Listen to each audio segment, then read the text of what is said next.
va attendre avant de s'asseoir que Raphaël arrive avec l'enfant Jésus pour le mettre dans la crèche.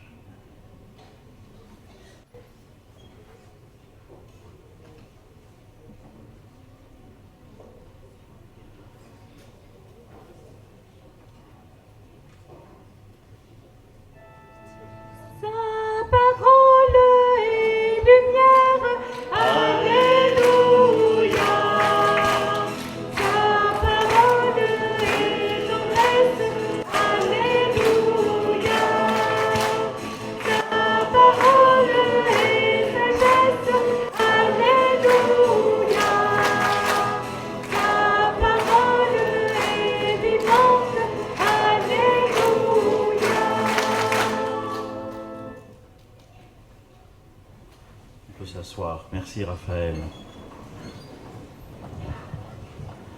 Raphaël, c'est un prénom angélique.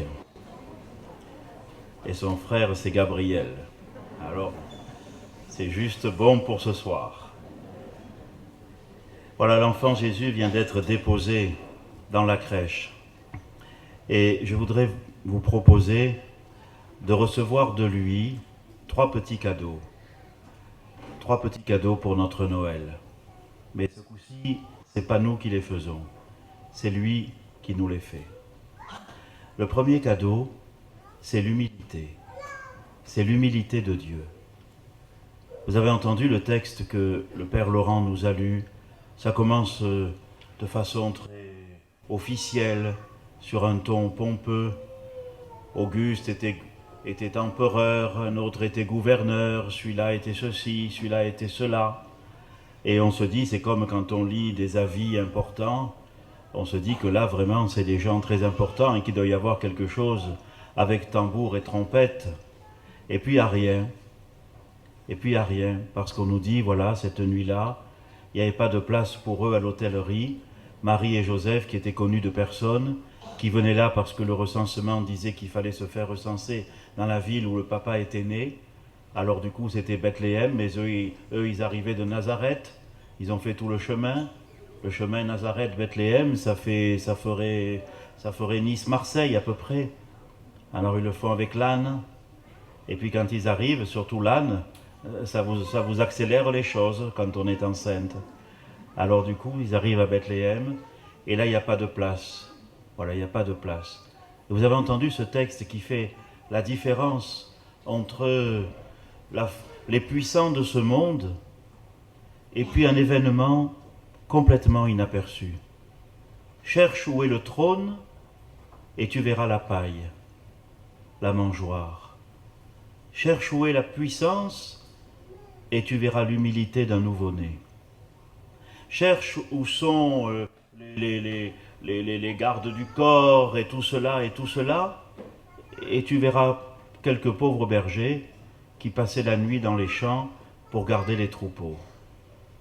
L'humilité de Dieu.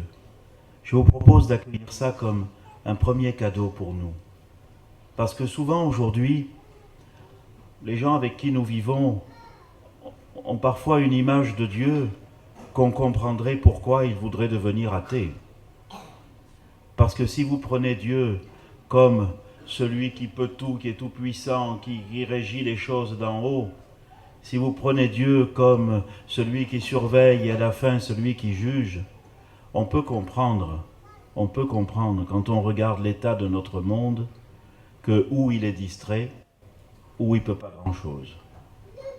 Alors, l'enfant de la crèche, dont nous apprendrons qu'il est le Fils de Dieu, nous dit cette chose très importante, l'humilité de Dieu. Non pas qu'il ne soit pas le créateur de tout, non pas qu'il ne soit pas le Dieu tout-puissant, créateur du ciel et de la terre, mais pour cette créature qu'il a faite et qu'on appelle l'homme, pour que cet homme qu'il a créé libre soit capable de comprendre vraiment qui il est, alors il a choisi cette voie de l'humilité. Et le petit qui est sur la paille, cette voie, il va la tenir jusqu'au bout. Il va être avec les gens les plus humbles de son pays. Il va être avec les gens qu'on regarde de haut. Il va être avec les gens qu'on méprise, au point qu'à la fin, c'est lui qu'on méprisera. On dira, mais qui c'est celui-là? Il mange avec des vauriens. Mais qui c'est celui-là? Il est allé avec cette dame que s'il était Dieu, il saurait qu'elle est prostituée. Et pourquoi? Et à force, ça va ennuyer les gens. Ça va déranger le pouvoir en place. Ça va déranger aussi les responsables religieux.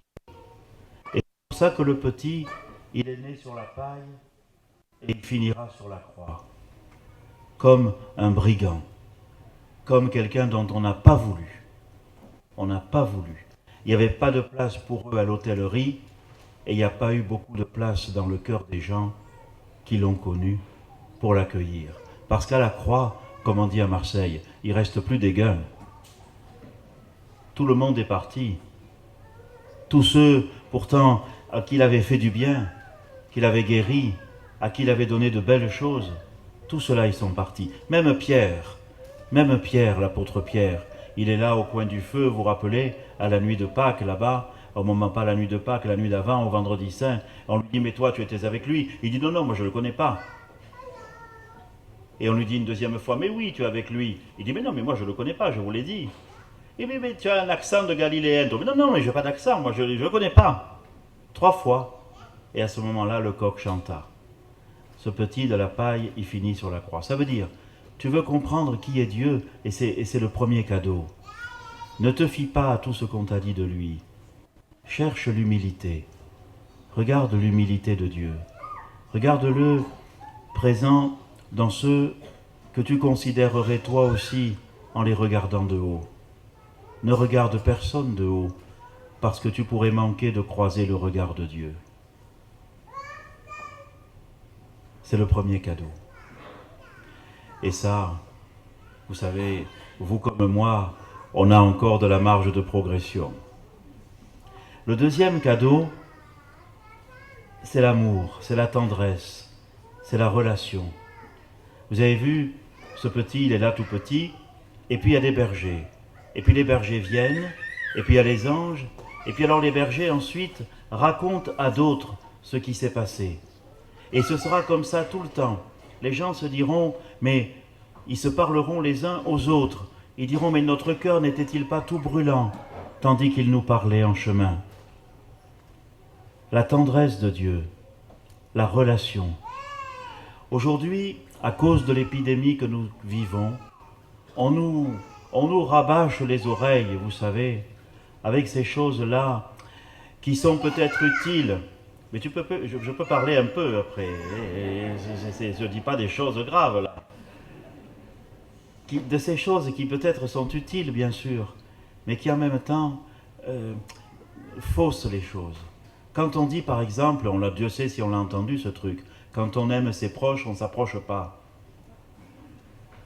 Pour un petit enfant, c'est pas bon d'entendre ça. Parce que c'est pas vrai. La distance, peut-être, nous protège, mais c'est la relation qui nous sauve. Et si dans nos vies, on essayait, surtout là au moment de Noël, bien sûr la distance, mais surtout la relation. Et si on ne peut pas avoir la relation de proximité, qu'on l'ait vraiment, qu'on fasse attention aux gens.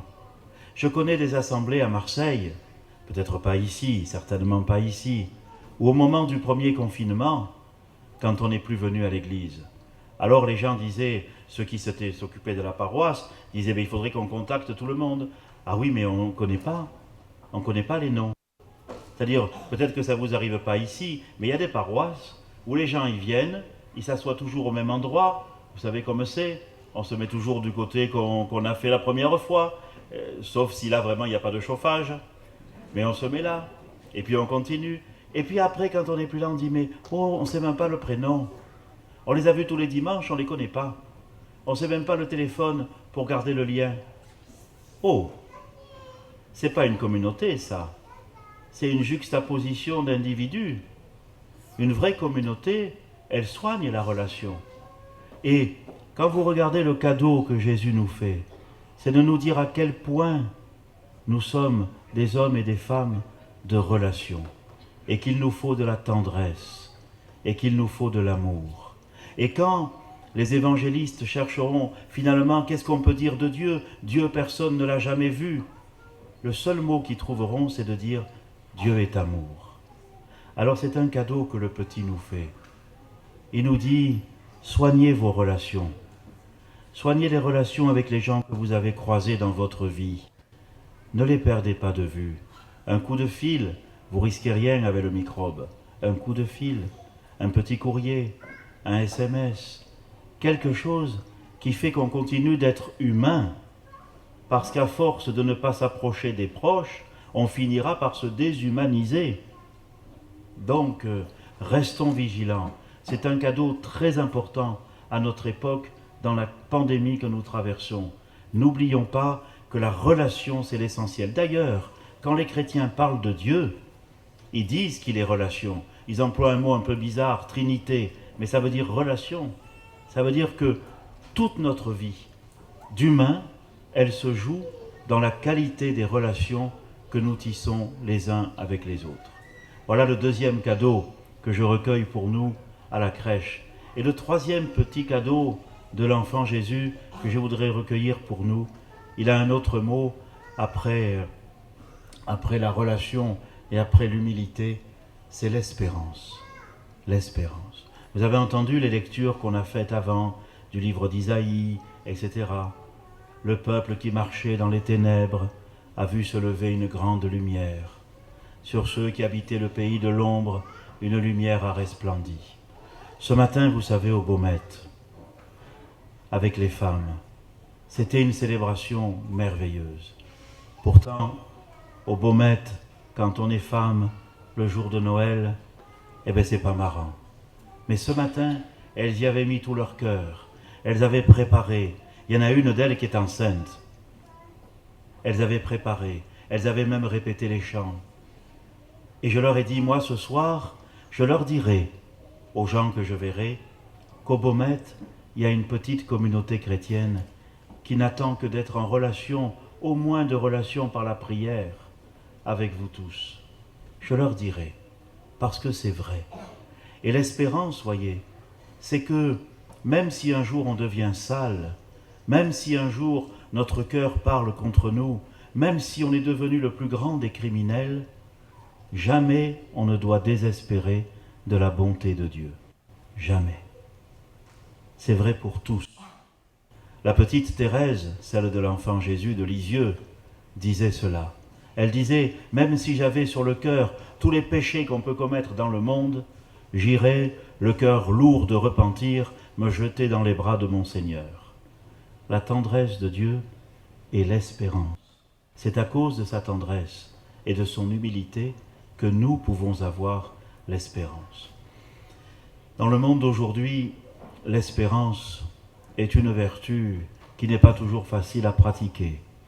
C'est tellement rapide par tel petit truc qu'on met sur des réseaux sociaux, par telle remarque que l'on fait, par telle façon de toujours se plaindre et de toujours en vouloir à tout le monde. C'est tellement facile de casser l'espérance et de semer du désespoir ou de toutes sortes d'autres choses dans les façons que l'on a de parler, de se comporter. L'espérance, c'est ceux qui jamais ne se croient trop loin de Dieu. L'espérance, c'est ce qui permet de voir en chaque personne qu'on rencontre ce qu'il y a de meilleur en elle. L'espérance, c'est ce qui peut nous aider à vaincre la jalousie pour faire grandir la fraternité. L'espérance, c'est ce qu'il y a dans les yeux de ce jeune migrant rencontré l'autre jour, qui a fui son pays à cause de multiples choses et qui ne rêve que d'une chose, c'est d'avoir un travail et de pouvoir aider la famille qui est restée au pays. L'espérance, c'est ce que j'ai vu ce matin au Baumette dans les yeux de ces femmes. L'espérance, c'est ce que j'ai vu l'autre soir en allant servir le repas près des réformés pour des hommes et des femmes qui dorment dans la rue. Vous savez, à Marseille, c'est quand il y a eu le confinement, qu'il n'y avait plus personne dans les rues, qu'on s'est aperçu qu'en fait, il y avait beaucoup de monde. ceux dont la rue est l'appartement, si je puis dire. Et là, on s'en est aperçu. L'espérance, avant-hier, je suis allé voir un malade à la Timone, malade en soins palliatifs. L'espérance, c'est la gentillesse des 2 infirmières que j'ai vues. Il était déjà presque 22 heures. Mais la grande gentillesse de ces 2 femmes pour me permettre d'aller le voir. Alors que on sait la fatigue des soignants.